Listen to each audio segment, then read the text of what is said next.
రాజకీయ విశ్లేషకులు senior journalist మనతోటి జుంకాల జాయిన్. ముందుగా మేడ విజయశేఖర్ రెడ్డి గారు ఉన్నారు, వారితో మాట్లాడదాం. తెలుగుదేశం పార్టీ రాష్ట్ర అధికార ప్రతినిధి విజయశేఖర్ రెడ్డి గారు, నారా భువనేశ్వర్ గారు వ్యాఖ్యల్ని విన్నారా మీరు? సార్ విన్నాను.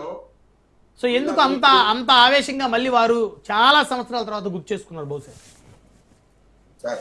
సార్ ముందుగా మీకు ప్యానలిస్టులకి అట్లాగే రాజనీతి ప్రేక్షకులందరికీ కూడా శుభ సాయంత్రం, నమస్కారం. ఈ మధ్య కాలంలో నారా భువనేశ్వర్ గారు కుప్పం పర్యటనలో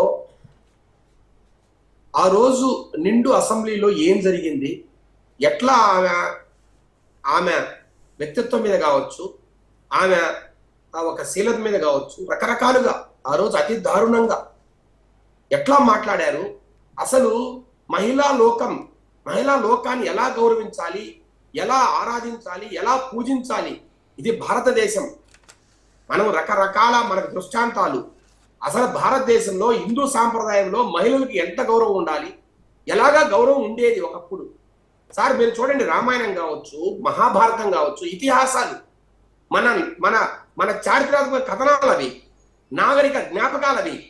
ఎప్పుడో 10 ఏళ్ల కిందట, 5,000 ఏళ్ల కిందట, 10,000 ఏళ్ల కింద జరిగిన రామాయణ మహాభారతాల్లో అలా అంత గొప్పగా ఆడవారిని కావచ్చు, మహిళా జాతిని కావచ్చు ఆరాధించి గౌరవించిన పరిస్థితులను చూస్తూ, అలా మనము నేర్చుకున్న పరిస్థితుల్ని మనము హిందూ సాంప్రదాయంలో ఎన్నో ఉన్నాయి. అలాంటి పరిస్థితుల్లో ఈ రోజు జరుగుతున్న ఈ కీచక సైన్యాలు ఎలా అయితే ప్రవర్తిస్తున్నాయో, ఎలా అయితే వీళ్ళు రకరకాల లేనిపోని అభాండాలు వేయడం, వ్యక్తిత్వ హననాలు చేయడం, మహిళలను నీచాతి నీచంగా మాట్లాడడం. సార్ ఆమె ఒక మామూలు స్త్రీనా సార్? ఈ రాష్ట్రానికి అత్యధిక కాలం ముఖ్యమంత్రిగా ఉన్న వ్యక్తి, ఈ రాష్ట్రంలోనే దేశంలోనే అత్యున్నతమైన రాజకీయ నాయకుడు, ప్రపంచంలోనే రాజకీయ మేధావుల్లో ఒక అద్భుతమైన నేపథ్యం ఉన్న ఒక మహానేత శ్రీ నారా చంద్రబాబు నాయుడు గారి సతీమణి, అలాంటి మహాసాధ్వి బోనమ్మ గారిని అంతా దారుణంగా నిండు అసెంబ్లీలో ఎక్కడో మామూలుగా మాట్లాడితేనే ఎంతో బాధపడతాం మనం. ఎక్కడో వీధిలోనో ఎక్కడన్నా చిన్న టౌన్ లోనో మాట్లాడితేనే దాన్ని విపరీతంగా ట్రోల్ చేసే పరిస్థితి. ఈరోజు వీడియోలు బయటకు తీయడం, లేదంటే రకరకాల మాట్లాడడం, దాని మీద కేసులు పెట్టడం. ఒక నిండు అసెంబ్లీలో, ఈ రాష్ట్రానికి ప్రతినిధులు ఉన్న అసెంబ్లీలో, ఈ రాష్ట్రాన్ని పరిపాలించాల్సిన ఎమ్మెల్యేలు ఉన్న అసెంబ్లీలో, ముఖ్యమంత్రి సాక్షిగా, జగన్మోహన్ రెడ్డి సాక్షిగా జరుగుతున్న ఒక దురహంకారమైన పరిస్థితిని మనం చూసాం. అలాంటి పరిస్థితుల్లో అంత దారుణంగా మాట్లాడినప్పుడు సార్ ఆ రోజు నిండు కౌరవ సభలో ఎలా అయితే ద్రౌపది వస్త్రాపహరణానికి ఆ నీచులు పాల్పడ్డారో, కౌరవులు పాల్పడ్డారో, అంతకన్నా దారుణంగా నిచాతి నిత్యమైన అకృత్యం. సార్ ద్రౌపది గారిని భౌతికంగా వాళ్ళు ఇబ్బంది పెట్టాలని ట్రై చేస్తే అంతకన్నా హేయమైన వృత్తిలో, అంతకన్నా దారుణంగా బోనమ్మ గారి మీద, శీలం మీద అబండాలు వేయడం, నిచాతి నీచంగా మాట్లాడడం ఎంత దారుణం సార్? దీని సభ్య సమాజం ఓర్చుకుంటుందా? ప్రజలు ఓర్చుకుంటారా? నాగరికత నేర్చి ఎవరైనా ఓర్చుకుంటారా? ఇంత దారుణమైన పరిస్థితి. ఇదే ఈరోజు బోనమ్మ గారు ప్రశ్నిస్తున్నారు. ఆమెలో ఆ మహాసాధ్వి దగ్గర 3 నుంచి 4 ఏదైతే జరిగిందో 4 సంవత్సరాల టైం ఈ రోజుకి. ఈ 4 సంవత్సరాల్లో ఆ బాధ, ఆవేదన ఊడిగట్టుకుపోయింది ఆ మనసులో. నన్ను ఇలా అన్నారే, ఇంత దారుణంగా మాట్లాడారే, నా మీద అబద్ధాలు వేశారే అనే బాధ సార్ ఒక మహిళకు, అందున అతి పెద్ద రాజకీయ కుటుంబం నుంచి వచ్చిన ఒక గొప్ప స్త్రీకి ఇంతకన్నా అవమానం ఏముంటుంది సార్? ఇంతకన్నా దారుణంగా ఎవరు మాట్లాడతారు సార్? చిన్న విషయాల్లోనే మనం అడుగుతాం, చిన్న విషయాలకే అవమానంగా ఫీల్ అవుతాం. అట్లాంటి తన మీదే బండాలు వేస్తే, తన వ్యక్తిత్వం మీద బండాలు వేస్తే, తన శీలత మీద బండాలు వేస్తే ఏ స్త్రీ అయినా తట్టుకుంటుందా సార్?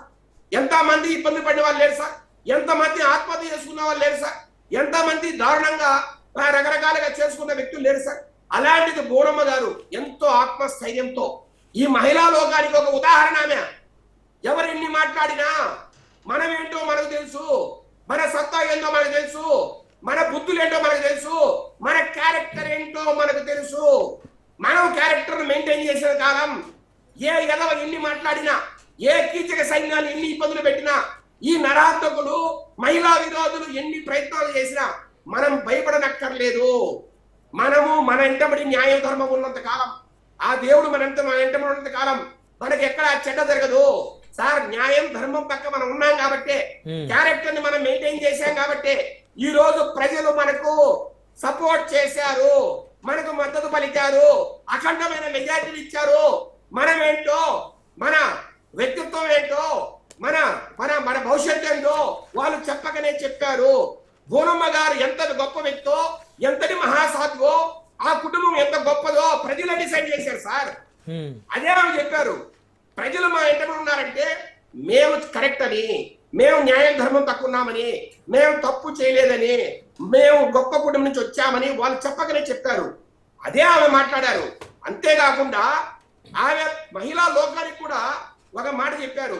మీరు నేను ఇంత ఇబ్బంది పడి, ఇన్ని బాధలు పడి, ఇంత అనిపించుకున్న తర్వాత కూడా ఈ రోజు ఎలాగైతే ప్రజల మన్ననలు కొని గెలిచామో, మీరు కూడా మహిళలు ఎవరైనా సరే ఈ పురుష అహంకారానికి ఎవరైనా సరే ఇబ్బంది పడుతుంటే మీరు కూడా ధైర్యంగా ఎదుర్కోండి, ధైర్యంగా ఎదురు నిలబడండి, మీరు ఎదిరించి పోరాడండి, న్యాయం ధర్మం మిమ్మల్ని గెలిపిస్తుంది.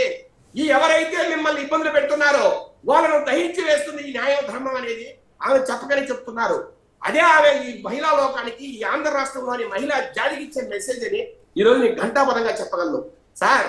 ఒక్క భువనమ్మ గారితో అయిపోలా సార్. ఎవరైతే తన రాజకీయ ఉన్నత కోసం పాటుపడ్డారో, వీళ్ళంటున్నారు కదా, రాజశేఖర రెడ్డి గారు చనిపోయిన తర్వాత రాజశేఖర రెడ్డి గారు సతీమణి మహాసాధ్యమైన విజయమ్మ గారిని తోలాడాడు.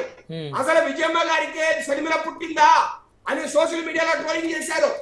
ఎవరు చేశారు సార్? ఎవరు చేశారు?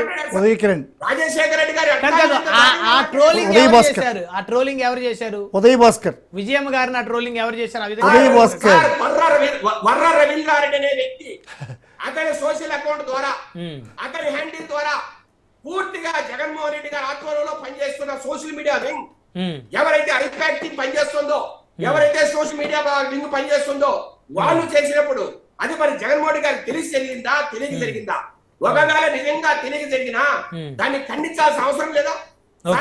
అట్లాగే తన సొంత చెల్లి, తనకి ప్రాణానికి ప్రాణంగా ప్రేమించిన చెల్లి, నాకు అండ కాదు మా నాన్న అని చెప్పిన చెల్లి, నీ కోసం ప్రాణాలు.